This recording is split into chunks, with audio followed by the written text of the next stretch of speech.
May 28, 2025, New York City.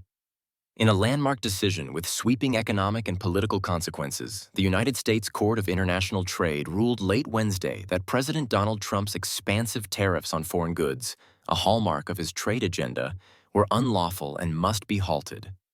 The three-judge panel based in New York determined that the president had overstepped his legal authority under the International Emergency Economic Powers Act, a 1977 law designed to grant temporary economic controls during genuine national threats. Trump's administration had invoked the law to justify sweeping import taxes announced last month under the banner of Liberation Day, which affected nearly all foreign goods. The decision triggered a swift response in financial markets.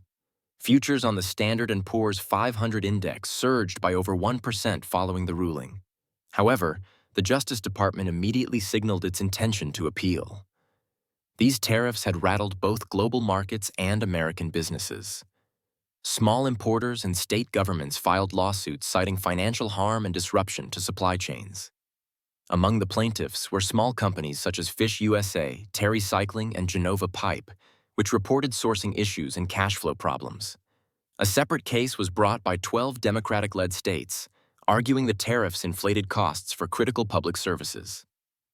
The Liberty Justice Center, a legal advocacy group based in Austin, represented several of the businesses. Law professor Ilya Somin, co-counsel in the case, hailed the decision as a rejection of executive overreach, emphasizing that no president possesses unlimited powers to impose tariffs unilaterally. The court also struck down specific tariffs targeting Mexico, Canada, and China, which the Trump administration claimed were necessary to address issues such as drug and human trafficking and fentanyl production. The judges determined these measures were political tools rather than legal responses to legitimate emergencies. Still, the White House remained defiant.